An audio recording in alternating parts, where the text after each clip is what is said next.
Hello everyone and welcome to study QR. उम्मीद करती हूँ आप सब लोग बहुत अच्छे होंगे और सुरक्षित होंगे। तो शुरू करते हैं आज का टॉपिक है डिजास्टर मैनेजमेंट। जैसे कि आप सब लोग जानते हैं कि अभी हमारे सामने डिजास्टर के रूप में दो चुनौतियां हैं। पहली है कोविड-19 और दूसरी है ग्लोबल वार्मिंग। तो हम आज देखेंगे कि भारत में आपदा प्रबंधन की क्या स्थिति है। तो शुरू करते हैं। लोग ही एक राष्ट्र के सबसे बड़े संसाधन होते हैं। एक राष्ट्र में लोगों का बहुत महत्व होता है। अगर लोग ही नहीं रहेंगे तो राष्ट्र के होने का अपने आप में कोई महत्व नहीं रह जाता है। जैसे कि हम जानते हैं कि हमारी जो प्रस्तावना है वो भी हम भारत के लोगों से ही शुरू होती है। तो एक राष्ट्र के लिए लोग ही सबसे बड़े संसाधन होते हैं। ओके, तो आगे देखते हैं कि अब सबसे पहले बात करते हैं आपदा क्या होती है।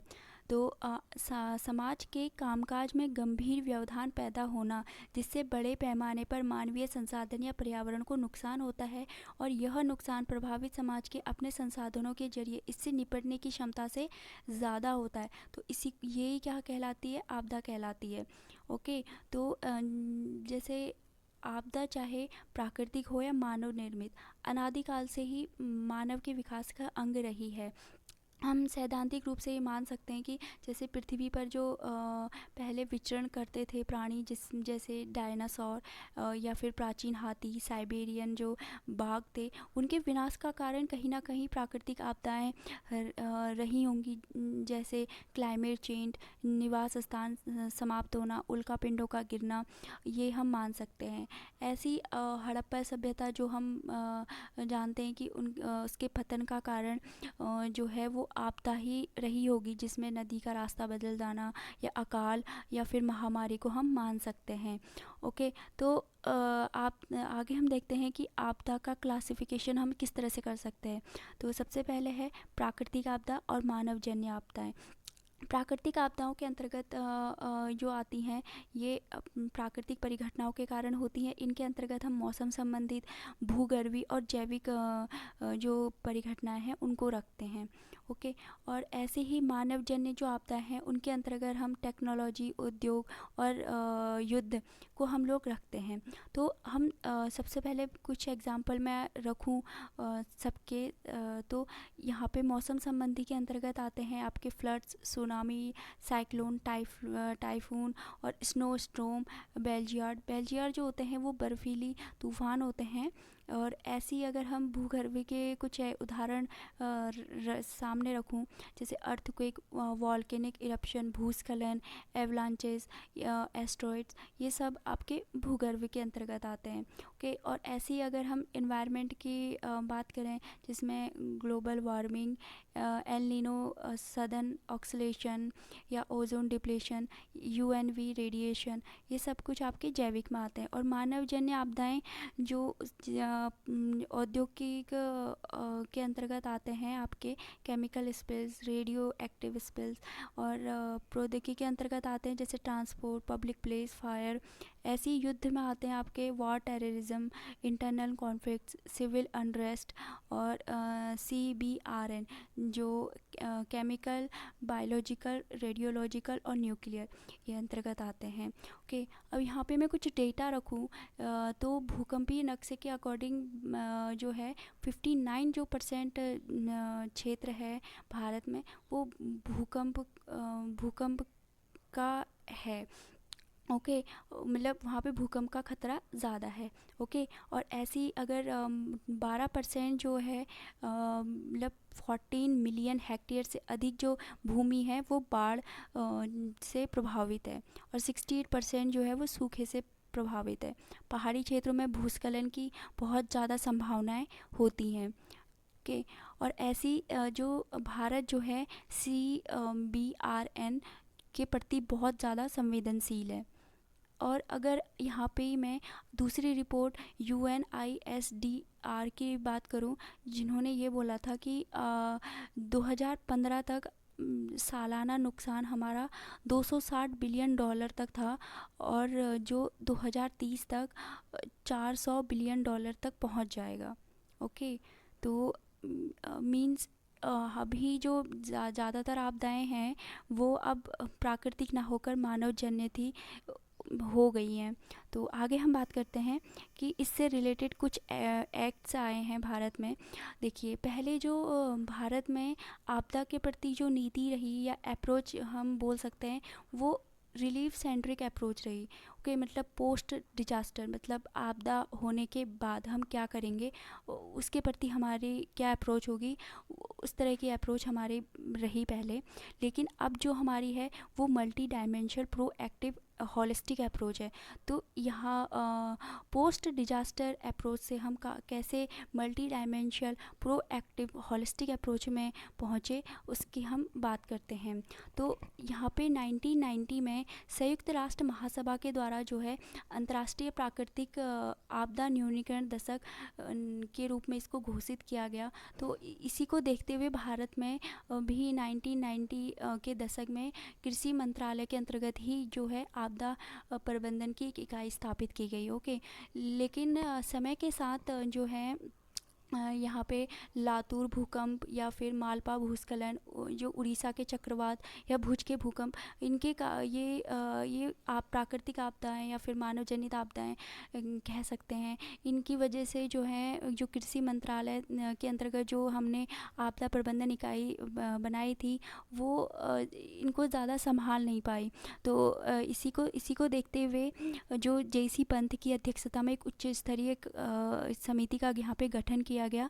फिर उन्होंने आगे जो है आपदा प्रबंधन 2002 को गृह मंत्रालय के अंतर्गत स्थानांतरित कर दिया। ओके, तो यहाँ पे ही आगे फिर यहाँ पे पैराडाइम शिफ्ट हुआ 23 दिसंबर 2005 को, जिसमें आपदा प्रबंधन अधिनियम 2005 को लेके आया गया।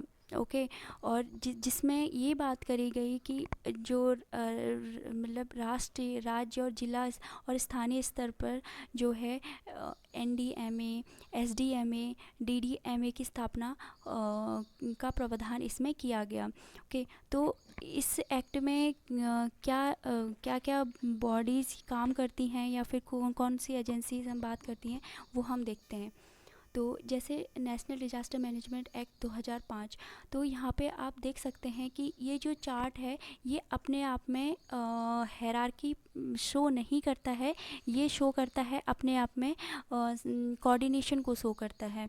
ओके, तो यहाँ पे जैसे मैं बात करूँ यहाँ पे ये है ओवरऑल जो डिजास्टर मैनेजमेंट आता है वो हमारे होम अफेयर के अंतर्गत आता है। और इसी के अंदर जो हमारी डेजिनेटेड नोडल मिनिस्ट्री है या डिजास्टर स्पेसिफिक जो उस समय बनेगी मिनिस्ट्री या और नेशनल डिजास्टर मैनेजमेंट अथॉरिटी, ये दोनों ही हमारी कोऑर्डिनेट करेंगी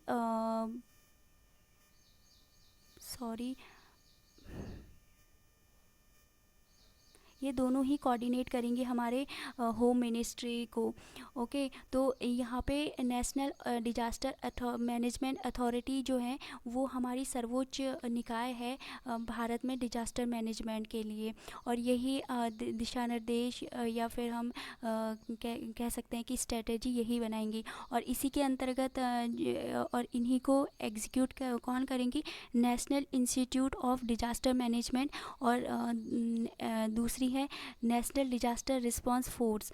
ये दोनों ही जो इसके एनडीएमए के दिशा निर्देश है उनको एग्जीक्यूट करने का काम करेंगी। ओके, तो यहीं पे हम बात करते हैं आगे टॉप जो लेवल डिसीजन मेकिंग जो बॉडीज़ हैं उसमें है कैबिनेट कमिटीज़ ऑन सिक्योरिटी। तो इनका काम ये होगा कि जो डिजास्टर आया है कहीं उसकी वजह से जो हमारी जो सिक्योरिटी है उस पर कोई थ्रेट तो नहीं है। मींस जैसे कोई वायरस स्प्रेड हुआ तो क्या वो किसी वो जैविक हथियार के द्वारा हुआ है या किसी ने इसको जानबूझ के स्प्रेड किया है। तो इन सब का देख रेख कौन करेगी, वो हमारी कैबिनेट कमेटी ऑन सिक्योरिटी करेगी। ऐसी हमारी जो नेशनल क्राइसिस मैनेजमेंट कमेटी है, वो इनका काम ये है कि ये जो राष्ट्रीय जटिल जो सब्जेक्ट हैं और या बड़े संकट हैं, इन पे कार्रवाई कर सकती है। और इसमें जो है सुरक्षा बल या खुफिया एजेंसी की इसमें बहुत ज़्यादा भागीदारी रहती है। और ये लोग ही जैसे यहाँ पे इनका जैसे आतंकी हमले की जान मीन्स और इससे रिलेटेड या कानून व्यवस्था से संबंधित जो मामले होते हैं, या CBRN जो हथियार व्यवस्था है, ये बंदरगाह इन पतन या मतलब आपदा स्थिति, इस तरह से जो सब्जेक्ट हैं इन पर ये कार्रवाई करेगी।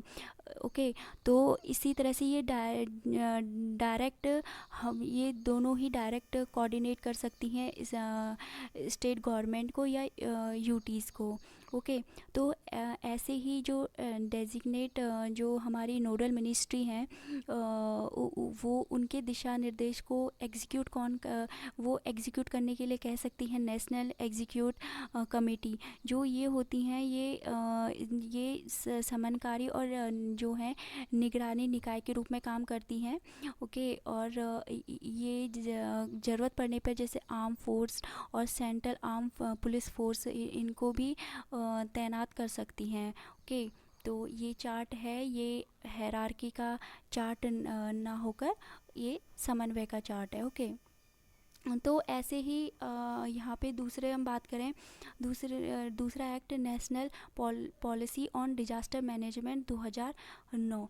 तो इसमें जो ये एक्ट था, इसमें ये बात बोली गई कि जो हमारा जो अभी तक हमारी जो अप्रोच है वो रिलीफ सेंट्रिक रही है, लेकिन अब हम जो है टेक्नोलॉजी के आधार पर जो रणनीति इनको विकसित करके हम सुरक्षित या फिर हम सुरक्षित और आपदा प्रत्यास्थ भारत के निर्माण की हम लोग इसमें भूमिका और निभा सकते हैं। और तो सभी जो इसमें जो सभी हितधारक हैं उनके मध्य परस्पर जो सहयोग की भावनाओं को विकसित करना, इन सब को इसमें बात कही गई। ओके, ऐसी जो नेशनल डिजास्टर मैनेजमेंट जो प्लान है 2016 का, उसमें ये किया गया कि जो अंतर्राष्ट्रीय स्तर पर जो आपदा जोखिम न्यूनीकरण हेतु जो सेंडाई फ्रेमवर्क या सतत विकास लक्ष्य 2015 से जो 2030 तक हमें कंप्लीट करने हैं, और COP21 की जो जलवायु परिवर्तन पर पेरिस समझौते से संबंधित जो भी लक्ष्य हैं, उनके सूत्रों को भी इसमें कहीं ना कहीं मतलब लाया गया। ओके, जैसे कि मतलब प्रशासन के स्तर पर जो सभी मतलब जो समुदाय हैं या फिर आपदाग्रस्त जो समुदाय हैं, उनके मध्य उनको निपटने की क्षमता को और अधिक मतलब इंक्रीज़ करना, और आपदा जोखिम न्यूनीकरण जो सामग्रियाँ उनको उपलब्ध कराना, जीवन और आजीविका आर्थिक या शारीरिक सामाजिक सांस्कृतिक इनकी हानि को कम से कम करना। ओके, तो ये कुछ एक्ट रहे डिजास्टर मैनेजमेंट से रिलेटेड। आगे हम बात करते हैं कि आपदा की जो घटना के क्या कारण होते हैं। तो जैसे कि हमने पिछले में डिस्कस किया था कि जो घटनाएं अब प्राकृतिक ना होकर ज़्यादातर आपदाएं जो है वो मानव जनित ही रह गई हैं। मीन्स प्राकृतिक जो होती थी वो भी अब मानव की वजह से ही कहीं ना कहीं होती हैं। तो सबसे पहले है जनसंख्या जो है बढ़ रही है, एक चक्र बनाता है। जैसे हम जनसंख्या बढ़ेगी तो प्राकृतिक आवास का विखंडन हो जाएगा, जीव जंतुओं का विस्थापन और खाद्य श्रृंखला का जो है असंतुलन हो जाएगा, जैव विविधता का ह्रास होगा, और प्राकृतिक आपदाओं को हम लोग फिर डायरेक्टली इनवाइट करेंगे। और इसमें अन्य कारण भी है, पर्यावरण का क्षरण हो रहा है, विकासात्मक प्रक्रिया बहुत तेज़ हो गई है, औद्योगिकरण बहुत हो गया है, जिसकी वजह से जो है आपदाएं जो हैं वो ज़्यादा आने लगी हैं। ओके, आगे हम बात करते हैं भारत में आपदा प्रबंधन की और क्या स्थितियाँ रही हैं। जैसे कि आप इस चार्ट में देख सकते हैं कि ये है 3 स्थिति को दर्शाता है। फर्स्ट है कि आपदा से पहले, आपदा के दौरान और आपदा के बाद। जो आपदा से पहले है, शमन और रोकथाम की हम तैयारी कर सकते हैं, पूर्वानुमान और पूर्व सूचना को हम इंक्रीज कर सकते हैं, और आपदा के दौरान हम सुरक्षा बढ़ा सकते हैं, सामान्य स्थिति की बहाली कर सकते हैं। मतलब जो पीड़ित होंगे उनकी स्थिति को हम और बेहतर कर सकते हैं। ऐसी आपदा के बाद पुनः निर्माण, पुनः बहाली, अनुक्रिया, इन सब को हम कर सकते हैं।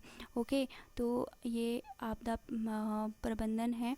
और ऐसे ही आपदा प्रबंधन में और है, जैसे जोखिम न्यूनीकरण और प्रत्यास्था में वृद्धि करना। इसमें जो है PM10 सूत्रीय एजेंडे को लेके आया गया। ओके, और ऐसी ही राष्ट्रीय नीति में बहुआयामी दृष्टिकोण को हम लेके आया गया। ओके, और इसी में जो है सेंडाई फ्रेमवर्क, जिसमें 4 प्राथमिक जो क्षेत्रों को इंगित किया गया, जिसमें जोखिम को समझना है पहला, दूसरा है जोखिम को नियंत्रित करना, और आपदा प्रतिरोध में निवेश, और आपदा संबंधित प्रतिक्रिया देने की क्षमता का निर्माण करना, ये सब कुछ रहा। ओके, और ऐसे ही आपदा तैयारी और अनुक्रिया, जिसमें NDRF या SDRF को प्रशिक्षण या फिर उनको ट्रेन करना, राष्ट्रीय पूर्व सूचना जो है चेतावनी, उस प्रणाली को जो है विकसित करना, और केंद्रीय एजेंसी और विभागों की इसमें भूमिका, राष्ट्रीय स्तर पर अनुक्रिया समन्वय, ऐसी आपदा जोखिम प्रशासन को बेहतर बनाना, और सामान्य स्थिति की बहाली और बेहतर पुनर्निर्माण के, और क्षमता विकास, जिसमें कि हम सिल्वर जो आवर है उसको कन्वर्ट कर सकते हैं, करें गोल्डन आवर में। सिल्वर आवर का मतलब ये होता है कि दुर्घटना के 2-3 घंटे को हम सिल्वर आवर कहते हैं, और गोल्डन आवर जो है दुर्घटना के 1 घंटे के 1 घंटे को हम क्या कहते हैं, गोल्डन आवर कहते हैं। तो अगर कोई पीड़ित है तो उसको हम कैसे गोल्डन आवर में ही उसको जो उसके स्वास्थ्य को और बेहतर कर सकते हैं।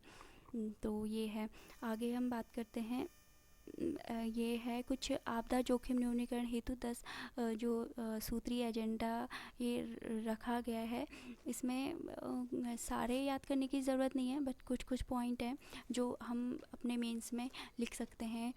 जैसे कि विकास संबंधी सभी क्षेत्रों में आपदा जोखिम प्रबंधन के सिद्धांतों को अनिवार्य रूप से आत्मसात करना।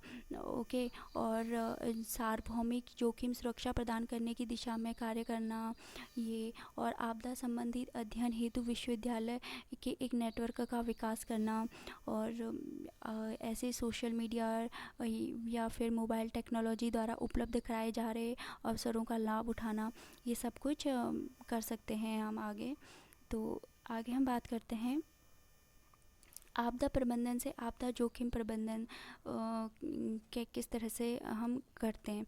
जैसे इसमें जोखिम मूल्यांकन, पहले का मूल्यांकन करना, फिर जोखिम बचाव, फिर जोखिम शमन, और आपदा पूर्व तैयारी, आपदा अनुक्रिया, पुनर्वास और पुनर्निर्माण, ये सब जो आपदा प्रबंधन से आपदा जोखिम प्रबंधन की ओर हमें बढ़ना होगा। ओके, तो आगे हम बात करें वे फॉरवर्ड की। तो जैसे कि वर्ल्ड बैंक की एक रिपोर्ट है जिसमें उन्होंने बोलते हैं कि जो हमारी जो प्राकृतिक आपदाओं के कारण GDP का लॉस होता है वो हमारी 2% तक नुकसान हो जाता है, और इतना हम जो है पब्लिक जो हेल्थ है उस पर भी हम खर्च नहीं करते हैं इतना। तो अगर हम यहाँ पे SDG 13, 15 और 11 इनको अचीव करना चाहते हैं तो हमें जो है वो वन हेल्थ आपने सुना होगा, I am sure. One health मतलब होता है कि आपका इसमें 3 चीज़ें आती हैं, आपका एनिमल और इन्वायरमेंट और ह्यूमन हेल्थ, इन तीनों की जो है बात करना, ये हमारा वन हेल्थ में आता है। ओके। और ऐसे ही हम जो जैविक इमरजेंसी के लिए आईसीएमआर या एनआईसीडी में जो है रिसर्च और डेवलपमेंट को हम बढ़ा सकते हैं। ओके, अवेयरनेस हम बढ़ा सकते हैं। और ऐसे ही जो ट्रामा सेंटर स्थापित कर सकते हैं हर 100 किलोमीटर पे हम। और इसी के मतलब जो है अंतर्निहित खतरों और कमजोरी, चाहे वो प्राकृतिक हो या मानव जनित, उनका हमें वैज्ञानिक दृष्टि से मूल्यांकन हमें किया जाना चाहिए। और उन्हें शुरुआत में ही अगर हम रोक सकते हैं, ऐसी क्षमताओं का विकास करना चाहिए कि हम उन्हें शुरुआत में ही हम उसको रोक सकें। ओके। और क्योंकि जो आपदा होती है उसको हम रोक नहीं सकते, और पर हम उसको मतलब बच सकते हैं उससे। ओके। तो ऐसी जो सावधानी है वो मतलब आपदा के आने के बाद शुरू नहीं होनी चाहिए, पहले ही सरकार और इसमें समुदाय दोनों को इसमें साथ आके काम करना हो गया। एनजीओ या फिर हम सिविल सोसाइटी, इन सबको साथ में लेकर हमें काम करना होगा। ओके। और ऐसे यहाँ पे जो बेंजामिन फ्रैंकलिन है, उनका एक कोट है कि मामूली सा परहेज लंबे उपचार के बराबर है। तो आई होप आपको ये समझ में आया होगा। तो thank you so much for watching. Thank you.